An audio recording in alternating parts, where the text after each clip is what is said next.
નમસ્કાર, to the point કાર્યક્રમમાં હું ધ્વનિ આપનું સ્વાગત કરું છું. દર્શક મિત્રો, અત્યારે હાલની પરિસ્થિતિની જો વાત કરીએ તો કોરોનાના કારણે હજી પણ ડામાડોળ થયેલી પરિસ્થિતિ અને કહી શકાય કે અર્થતંત્રની ગાડી ધીમે ધીમે પાટા પર આવી રહી છે. પરંતુ આ બધાની વચ્ચે છેલ્લા ઘણા સમયથી સરકારની જે નીતિ છે એ ખાનગીકરણની જોવા મળી રહી છે. અત્યારની હાલની પણ જો વાત કરવામાં આવે તો જે સમાચાર મળ્યા હતા તે પ્રમાણે હવે સરકાર વીમા કંપનીઓના ખાનગીકરણ કરવા તરફ આગળ વધી રહી છે. બેન્કિંગ સેક્ટરની જો વાત કરવામાં આવે તો બેન્કિંગ સેક્ટરમાં પણ ખાનગીકરણની વાત સામે આવી હતી. ત્યાર પછી જો અહીંયા જોઈએ તો ટેલિકમ્યુનિકેશન ક્ષેત્રમાંથી પણ સરકારે ક્યાંક પોતાનો હાથ પાછો લીધો હતો. ત્યાર પછી અહીંયા જોઈએ તો ઉડ્ડયનમાં અને એની સાથે સાથે પેટ્રોલિયમ કારોબારને લઈને પણ સરકારની નીતિ ખાનગીકરણ તરફની હોય તે સ્પષ્ટપણે અહીંયા જોવા મળી રહ્યું હતું. જાહેર ક્ષેત્રના એકમો જ્યારે ખોટ કરતા હોય ત્યારે ખાનગીકરણનો વિકલ્પ અથવા તો સરકારને ભંડોળની જરૂરિયાત હોય ત્યારે ખાનગીકરણનો વિકલ્પ વિચારવાની જરૂરિયાત રહેતી હોય છે. પરંતુ શું એકમાત્ર ખાનગીકરણનો વિકલ્પ અહીંયા રહી ગયો છે? અને બીજો એક પ્રશ્ન અહીંયા એ પણ ચર્ચાઈ રહ્યો છે કે અત્યારે હાલની જે પરિસ્થિતિ છે એમાં ખાનગીકરણ કરવું એ કદાચ શું ખોટું પણ હોઈ શકે છે. તેમાં આ તમામ મુદ્દાઓ પર હાલ આજે આપણે ચર્ચા કરવાના છીએ. નિષ્ણાંતોનો મત શું છે અને સાથે રાજકીય પાર્ટીઓ અને રાજકીય પ્રવક્તાઓ આ બાબતને લઈ અને શું કહી રહ્યા છે તે આજે આપણે જાણીશું. સાથે આ બધાની વચ્ચે કેટલાક લોકો દ્વારા કેટલાક વર્ગ દ્વારા ખાનગીકરણની નીતિને લઈ અને વિરોધ જોવા મળી રહ્યો છે. ત્યારે અહીંયા ચોક્કસ કયા કારણો છે તે તમામ મુદ્દાઓ પર હાલ આપણે ચર્ચા કરીશું. અને આ ચર્ચા માટે અત્યારે હાલ મારી સાથે ભારતીય જનતા પાર્ટીમાંથી જોડાઈ ગયા છે પલક પાવાગઢી, સાથે આપણી જોડે છે હિમાંશુ પટેલ કોંગ્રેસમાંથી, અને ઇકોનોમિસ્ટ તરીકે આપણી સાથે અત્યારે હાલ છે ડોક્ટર કિંજલ દેસાઈ. તમામ મહેમાનોનું ટુ ધ પોઈન્ટ કાર્યક્રમમાં સ્વાગત છે. સૌથી પહેલા કિંજલબેન, બંને પોલિટિકલ પાર્ટીમાંથી જે પ્રવક્તા આપણી સાથે જોડાયા છે તેમની પાસે જો એ સૌથી પહેલા આપનો મત જાણવાનો પ્રયત્ન કરીશું કે અત્યારની હાલની પરિસ્થિતિ એમાં સરકારની ખાનગીકરણની નીતિ કેવી રીતે આપ જોઈ રહ્યા છો, અને જે અસ્કયામતોનું ખાનગી હાથમાં અહીંયા સોંપવાનું કામ સરકાર કરી રહી છે, શું લાગે છે આ જોખમી સાબિત થઈ શકે છે કે વર્તમાન સમયની જરૂરિયાત છે? જો એક વસ્તુ છે કે ખાનગીકરણ જે થઈ રહ્યું છે અલગ અલગ સેક્ટરમાં, સરકારનો આમાં એક વ્યૂ એવો છે કે સરકારનું મુખ્ય કામ ગવર્નન્સનું હોવું જોઈએ. એ મુદ્દા સાથે એ લોકો એફિશિયન્ટલી દરેક સેક્ટર ચાલી શકે અને થોડું રેવન્યુ એમાંથી એ લોકો જનરેટ કરી શકે, એટલા માટે એનું નિજીકરણ કરી રહ્યા છે અલગ અલગ સેક્ટરમાં. આપણે જોયું છે ઇન્સ્યોરન્સ સેક્ટરમાં હજી પ્રોબેબિલિટી શક્યતાઓ જોવાઈ રહી છે કે નેક્સ્ટ બિલ આવી શકે, પણ હજી સુધી એમાં કંઈ થયું નથી. આવી પણ શકે છે, જેના ફાયદા પણ છે કેટલાક અને ગેરફાયદા પણ છે. ગેરફાયદા જે છે ને એ સાયકોલોજીકલ છે કે ટ્રસ્ટ ફેક્ટર, કે ઇન્સ્યોરન્સ સેક્ટરમાં અમુક કંપનીઓ જે સરકાર દ્વારા હોલ્ડમાં છે એની ઉપર લોકોને એક વિશ્વાસ વધારે રહેલો છે. એનો સૌથી મોટો સાયકોલોજીકલ બેનિફિટ છે.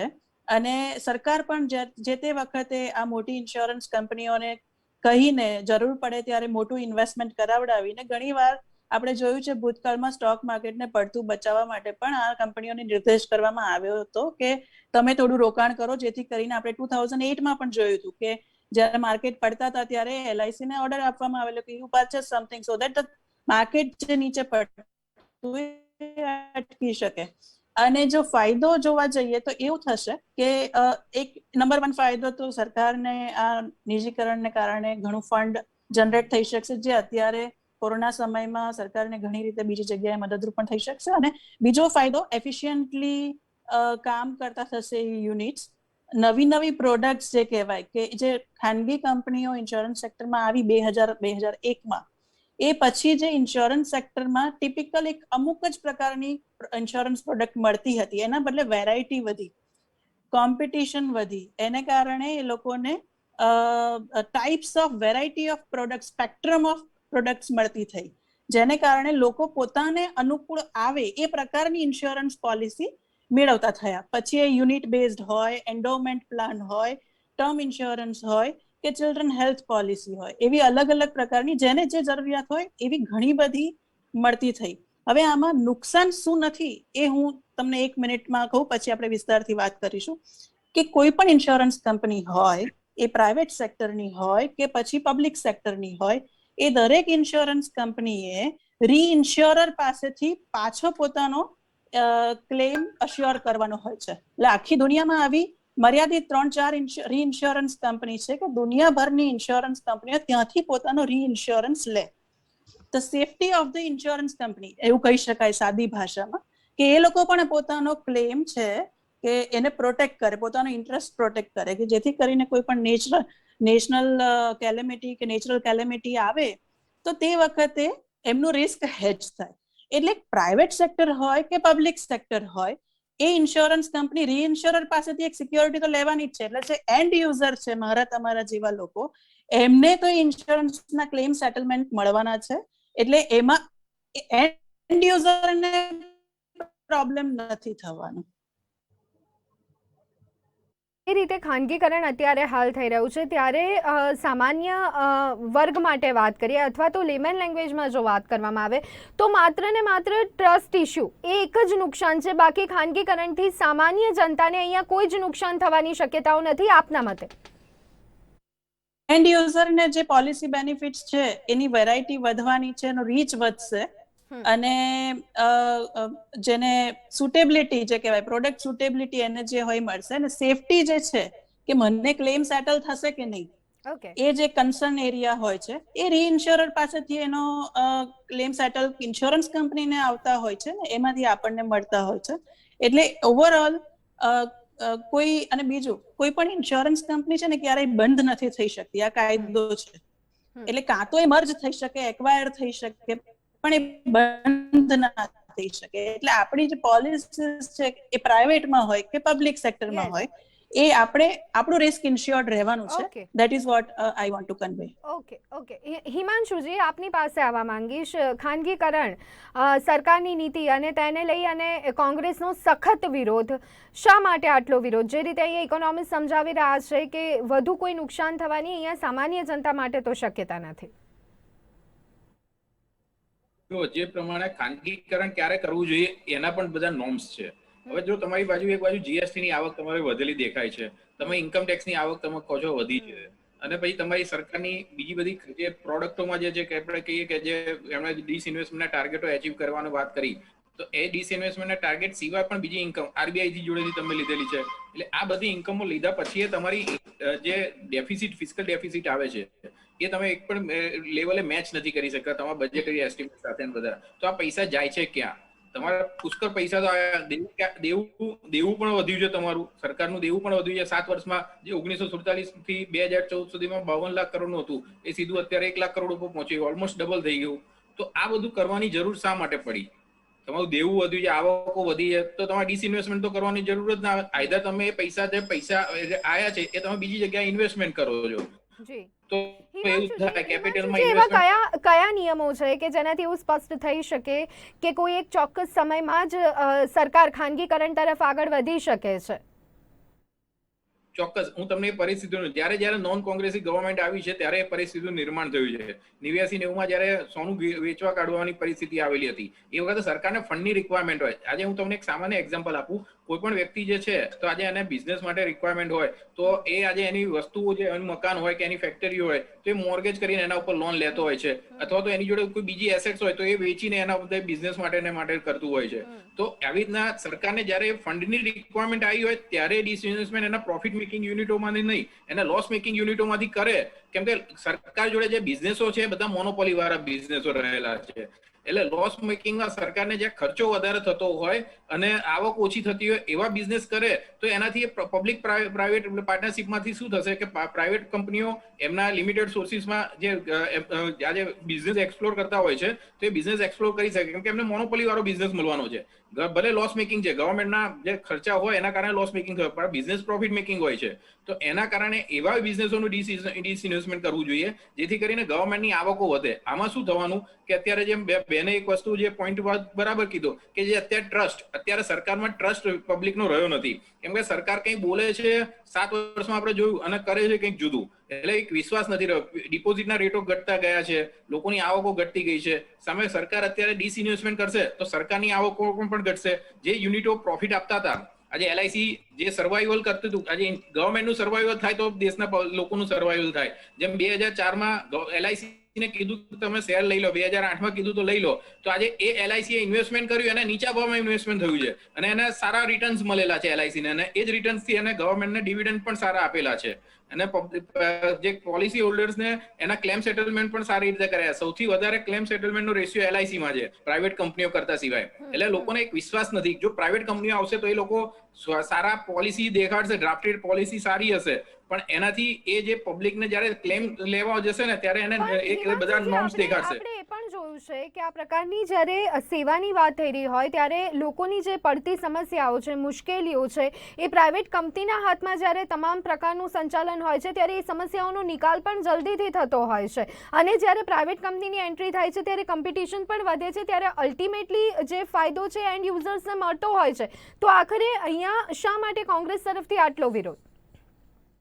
જો પ્રાઇવેટ કંપનીઓને અંદર લિમિટેશન્સ બહુ હોય છે. હું તમને એક અત્યારની બેન્કિંગ કંપનીઓનો દાખલો દઉં કે અત્યારની આપણે પ્રાઇવેટ કંપનીઓ અહીંયા બધી છે, સર્વિસીસ નો ડાઉટ સારી આપે છે, અત્યારે દેખાય, પણ એમને ડિસિઝન મેકિંગ ઓથોરિટી હોય એ ત્યાં બોમ્બેથી હોય, દિલ્હીથી હોય, ત્યાંથી હોય, એ લોકો ડિસિઝન્સ નથી લઈ શકતા. જ્યારે નેશનલાઇઝ બેંકોમાં તમે જાઓ તો જે તે મેનેજરને એના પાવર્સ આપેલા હોય, એક્ઝિક્યુટ કરવાના પાવર્સ આપેલા હોય, તો એ તરત ને તરત ડિસિઝન્સ લઈ લેશે. તમે અત્યારે નેશનલાઇઝ બેંકોની સર્વિસ પણ પ્રાઇવેટ બેન્કિંગ કરતા સારી રહી છે, કેમ કે ઓથોરિટી છે, સર્વિસ છે, બંને છે. પેલામાં ઓથોરિટી નથી હોતી, એની ઓથોરિટી બીજી જગ્યાએ હોય છે, એ ડિસિઝન્સ નથી લઈ શકતા. એટલે આ લિમિટેશન્સ પ્રાઇવેટ કંપનીઓના આ પણ છે, અને પ્રાઇવેટાઇઝેશન થવું જોઈએ, પણ કઈ વસ્તુનું મેં તમને કીધું ને કે લોસ મેકિંગ યુનિટનું કરો, અત્યારે પ્રોફિટ મેકિંગ યુનિટનું તમે કરી રહ્યા છો. એર ઇન્ડિયાનું ડિસઇન્વેસ્ટમેન્ટ કરવાની વાત કરી છે, તો શા માટે એર ઇન્ડિયાનું નથી કરી શકતા? હજુ તમે એ જે લોસ મેકિંગ જે છે, લોસ ઓછા કરી નાખો તો ગવર્મેન્ટને આવક થશે. આ તો પ્રોફિટ મેકિંગ ઓછું કરી નાખે છે. પ્રોફિટ મેકિંગ કરી નાખશે તો ગવર્મેન્ટને આવક ઓછી થશે, એટલે પબ્લિક ઉપર ટેક્સ વધારે નાખવામાં આવશે. અને એલઆઈસી એક એવું યુનિટ છે, એલઆઈસી ને પીપીએફ ને એ બંને એવા યુનિટ છે, જો એને તમે ડિસ્ટર્બ કરશો તો ઇન્ડિયન ઇકોનોમી પૂરી એક ખરાબ રીતે એની અંદર ડિસ્ટર્બ થઈ જશે, કેમ કે એ સર્વાઈવલ છે, ઇકોનોમીના સર્વાઈવલ છે, ગવર્મેન્ટના સર્વાઈવલ છે. જેમ બેને અત્યારે કીધું કે 2004-8માં તકલીફ પડી ત્યારે એલઆઈસી સપોર્ટ કરેલો ગવર્મેન્ટને, કે જે શેર માર્કેટ અટકતું હતું તો નીચા ભાવમાં લીધું, એનો બેનિફિટ જ થયો છે એલઆઈસી ને. બિલકુલ પલકજી, આપની પાસે આવવા માંગીશું. જે રીતે અત્યારે હાલ સરકાર ખાનગીકરણ તરફ આગળ વધી રહી છે, સરકારને ભંડોળ ભેગું કરવા માટે શું માત્ર ખાનગીકરણ કર્યા સિવાયના કોઈ ઉપાયો નથી રહી ગયા? માત્ર ને માત્ર અહીંયા સરકાર પોતાના લાભનું વિચારી રહી છે. જે રીતે અહીંયા કોંગ્રેસ તરફથી વિરોધ થઈ રહ્યો છે, જે રીતે અહીંયા હિમાંશુભાઈએ ઘણા બધા કારણો આપ્યા છે, જે એક ડિસિઝન લેવાનો પાવર હોય છે અહીંયાની કંપનીઝ પાસે નથી હોતો, ત્યારે વધુ તકલીફોનો સામનો કરવો પડતો હોય છે. તો આખરે આ પ્રકારની નીતિઓ કેમ? સૌપ્રથમ તો હું એવું કહીશ કે કોંગ્રેસ દ્વારા જે આ ઇન્સ્યોરન્સ પ્રાઇવેટાઇઝેશનનો વિરોધ થઈ રહ્યો છે, આ પહેલો વિરોધ કોંગ્રેસ તરફથી નથી થઈ રહ્યો. કોંગ્રેસ કેન્દ્ર સરકાર કે રાજ્ય સરકાર કંઈ પણ કરશે એનો વિરોધ જ કરશે. આજે ભલે આખા વર્લ્ડમાં ભારતની વાહ થતી હોય, પણ છતાં પણ કોંગ્રેસ વિરોધ પક્ષનું કામ કદાચ વિરોધ કરીને જ કરી રહી છે, નથી કંઈ વસ્તુ પ્રોડક્ટિવ કરી. બીજી વાત કરું, અહીંયા સરકાર પાસે એવું નથી કે ડિસઇન્વેસ્ટમેન્ટ એક જ રસ્તો રહ્યો છે. જીએસટી ની આવક વધી, હિમાંશુભાઈ સાહેબે ખુદે કબૂલ્યું કે ઇન્કમ ટેક્સનું, એડવાન્સ ટેક્સનું કલેક્શન પણ આ વખતે એટલું જ વધ્યું છે. સરકારની આવક ચોક્કસ વધી છે, પણ સાથે સાથે સરકારના ખર્ચા પણ વધ્યા. હવે ક્વેશ્ચન થાય કયા ખર્ચા વધ્યા છે? Health sector 2 lakh crore was the budget allotted last year. અચ્છા, 80,000 કરોડના ગયા વર્ષે લોકોના જે ગરીબ લોકો છે એમના ખાતામાં ડાયરેક્ટ બેનિફિટ ગયો છે. સેમ આ વર્ષે જઈ રહ્યો છે અને ડાયરેક્ટ બેનિફિટ ગયો છે. એમાં એવું નથી થયું કે વચ્ચેથી ક્યાંક રૂપિયા જતા રહ્યા હોય. એટલે સરકારને પૈસાની જરૂર દેશ માટે છે. અહીંયા હું એ વસ્તુ ક્લેરિફાઈ કરવા માંગુ છું કે સરકાર કોઈ ધંધો કે વ્યવસાય કરતી નથી, સરકાર કોઈ બિઝનેસ કરતી નથી. સરકાર કામ કરી રહી છે એ જનતાના, દેશના ભલા માટે કામ કરી રહી છે, અને એ દેશના ભલા માટે કામ કરી રહેવા માટે જ આ ડિસઇન્વેસ્ટમેન્ટ એક પગલું લેવાનું સરકાર વિચારી રહી છે. આપ આ કહી રહ્યા છો ત્યારે શું આપ એ વાત સાથે સંમત થાવ છો કે ભલે સરકાર દેશ માટે કામ કરી રહી છે, પરંતુ મેનેજમેન્ટ પણ એક મહત્વની બાબત રહેતી હોય છે? શું એમાં સરકાર મેનેજમેન્ટ ઉપર હું મેનેજમેન્ટ ઉપર આવું છું. સાહેબે, હિમાંશુભાઈ સાહેબે એલઆઈસી ના બહુ વખાણ કર્યા કે એલઆઈસી સૌથી સારા ક્લેમ સેટલમેન્ટ કરે છે. અહીંયા હું એઝ્યુમ કરીને ચાલુ છું કે હિમાંશુભાઈ કે બીજા જે પણ કોંગ્રેસના નેતાઓ છે એમણે અત્યાર સુધી પ્રાઇવેટ ઇન્સ્યોરન્સ કંપનીનો કોઈ પોલિસી નહીં લીધી હોય, કારણ કે તેઓ માને છે કે ડિસઇન્વેસ્ટમેન્ટ કે પ્રાઇવેટાઇઝેશન ના થવું જોઈએ. અચ્છા, as far as privatisation is concern, જેવી રીતે મેડમે કીધું એ પ્રમાણે તેના ઘણા બધા બેનિફિટ છે. એક તો મોનોપોલી, તમારી મોનોપોલી નથી રહેતી, બેટર પ્રોડક્ટ મળે છે, બેટર ક્લેમ સેટલમેન્ટ મળે છે. અને આ ક્લેમ સેટલમેન્ટમાં મેડમ હું અહીંયા એક વસ્તુ એડ કરીશ કે ક્લેમ સેટલમેન્ટમાં અત્યારે કદાચ સરકારની કન્ઝ્યુમર ફોરમ, કન્ઝ્યુમર કોર્ટ પણ બહુ જ સારું અગત્યનું કામ કરી રહી છે. સારા ચુકાદા જનતાની ફેવરમાં આપી રહી છે અને તેના લીધે ઘણો બધો જનતાને લાભ થઈ રહ્યો છે. અચ્છા, બીજી એમણે વાત કરી કે પ્રાઇવેટ બેંક હોય, અત્યારે પ્રાઇવેટાઇઝેશન, ખાનગીકરણ સિવાય બીજો કોઈ જ રસ્તો બાકી નથી રહ્યો અને આ અંતિમ વિકલ્પ તરીકે અપનાવવામાં આવી રહ્યું છે એવું આપણે માની લેવું જોઈએ. મેડમ આ વસ્તુને અંતિમ વિકલ્પ કેવો કદાચ ભૂલ ભરેલું છે. સરકાર આર્થિક ભીસમાં છે એટલા માટે આ નિર્ણય તરફ આગળ વધી રહી છે. સરકાર આર્થિક ભીસમાં છે એવું કેવું પણ ભૂલ ભરેલું છે, કારણ કે છેલ્લા 2 વર્ષથી આપણે જે સિચ્યુએશન જોઈ રહ્યા છીએ એ આખા વર્લ્ડમાં એક અનપ્રેસિડેન્ટ સિચ્યુએશન છે, જેમાં ખર્ચા પણ વધ્યા છે. સાહેબે કીધું એ પ્રમાણે કે બજેટ અને એક્ચ્યુઅલ ક્યાંય મેચ નથી થતું, તો બજેટ અને એક્ચ્યુઅલ મેચ થવાનો સવાલ જ નથી, કારણ કે 2020 નું જ્યારે બજેટ આવ્યું અત્યારના સમયમાં સરકાર પરથી વધતા ઓછા અંશે થોડો ઘણો વિશ્વાસ જગ્યો છે. એ બધાની વચ્ચે ખાનગીકરણની નીતિ અહીંયા ગવર્મેન્ટ ક્યાંક અહીંયા ગેરેન્ટર બનશે, કારણ કે જે રીતે ખાનગીકરણ તરફ સરકાર આગળ વધી રહી છે, લોકોમાં એક અવિશ્વાસ, અને જે રીતે તમે કિંજલબેનની વાત સાથે સંમત થઈ રહ્યા છો, તો શું એ વાત સાથે પણ સંમત થશો કે અહીંયા ટ્રસ્ટ ઇશ્યુ એ સૌથી વધુ આવશે? સરસ કીધું કે એક સાયકોલોજીકલ, એમણે સરસ વર્ડ યુઝ કર્યો હતો કે એક સાયકોલોજીકલ ટ્રસ્ટ ઇશ્યુ આવી રહ્યો છે લોકોને. પણ એમણે બહુ સરસ રીતે સમજાવ્યું, અને હું કોમ્પ્લિમેન્ટ આપીશ એમને, બહુ સરસ રીતે એવું સમજાવ્યું કે તમારી ઇન્સ્યોરન્સ કંપની કોઈ દિવસ બંધ થતી નથી, નંબર 1, અને નંબર 2, તમારી ઇન્સ્યોરન્સ પોલિસી કોઈ દિવસ ક્લેમ સેટલમેન્ટ વગર રહેતી નથી, કારણ કે એને રીઇન્શ્યોર કરવામાં આવે છે. તો રીઇન્શ્યોરન્સ તો પ્રાઇવેટનો ઇન્સ્યોરન્સ લીધો હશે કે ગવર્મેન્ટનો ઇન્સ્યોરન્સ લીધો હશે, કે ગવર્મેન્ટનો ઇન્સ્યોરન્સ લીધો હશે ને પછી એ પ્રાઇવેટાઇઝ થશે, એમાં જે પોલિસી ધારકો છે એને તમામ ઓવરઓલ અહીંયા વાત કરીએ તો એક જાહેર ક્ષેત્રની કંપનીમાં જાહેર ક્ષેત્રમાં જ્યારે મૂડીરોકાણ કર્યું હોય અને એ જ મૂડીરોકાણ જ્યારે ખાનગી કંપની હસ્તક જાય ત્યારે એ માણસની ઊંઘ હરામ થતી હોય છે, અને એક સ્વાભાવિક બાબત છે. આ સાથે અહીંયા અંતિમ વાત એક આપની પાસેથી એ જાણવા માંગીશું કે પ્રાઇવેટ કંપની જ્યારે પણ કઈ વસ્તુ હસ્તગત કરે છે ત્યારે આપણા ત્યાં ટેકનોલોજીની દ્રષ્ટિએ પણ જો વાત કરીએ, એક તો આગળ જે હિમાંશુભાઈએ કહ્યું કે ડિસિઝનને લઈને પણ ઓથોરિટી નથી હોતી અને સાથે અહીંયા ટ્રાન્સપરન્ટ ટેકનોલોજી પણ નથી હોતી, એટલે આપણે ફરી એક વખત ત્યાંના માણસો પર ડિપેન્ડેડ રહેવું પડતું હોય છે. કેટલો ફાયદો અહીંયાના લોકોને મળવાની શક્યતા, બેરોજગારીમાં આ નિર્ણય કેટલો મદદરૂપ સાબિત થઈ શકે?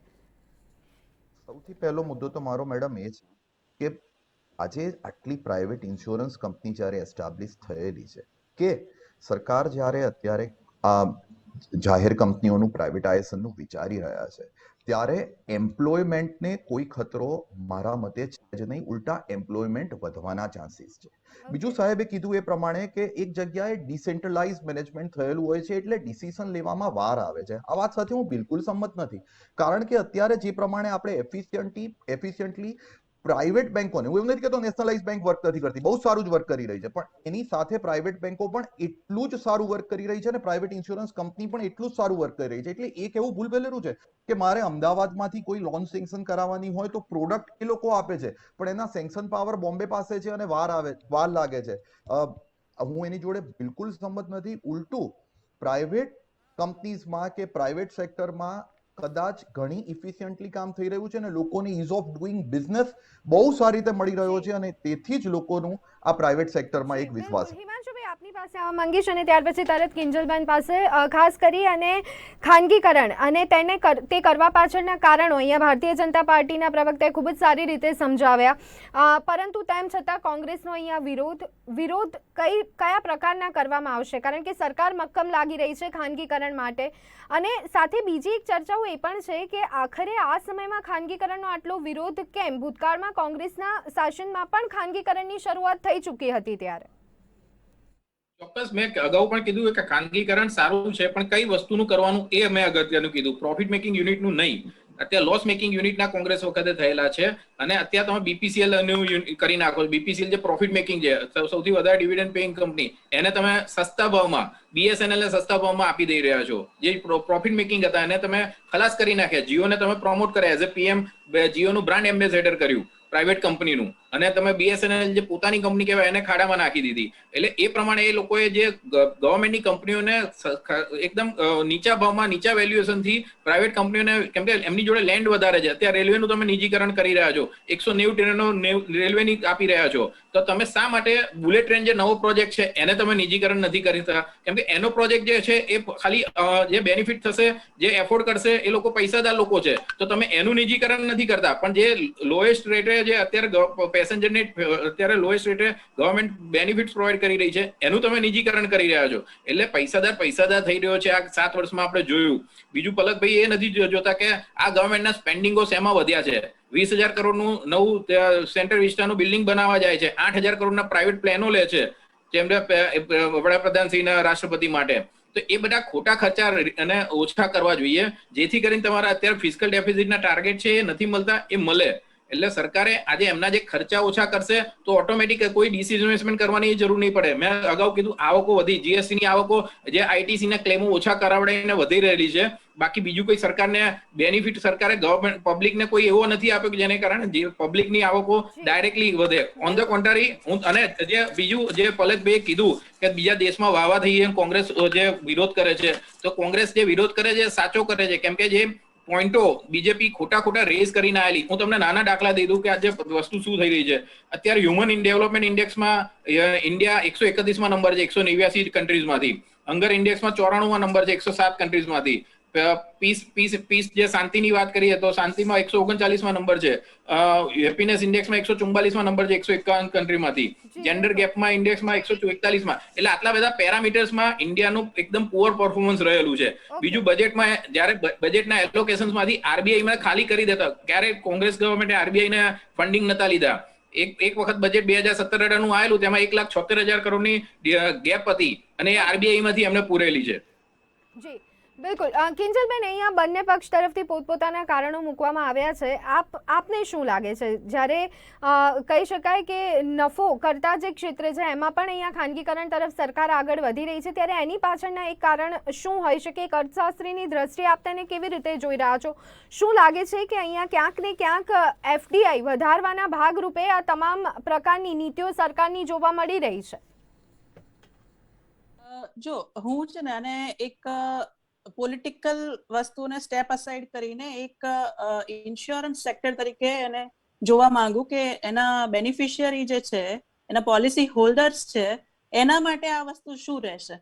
તો એવું છે કે જ્યારે થોડીક ઉતાવળથી વાત કરીએ, સમયની મર્યાદા છે. 1956 પહેલા ભારતમાં ખૂબ બધી ઇન્સ્યોરન્સ કંપની હતી.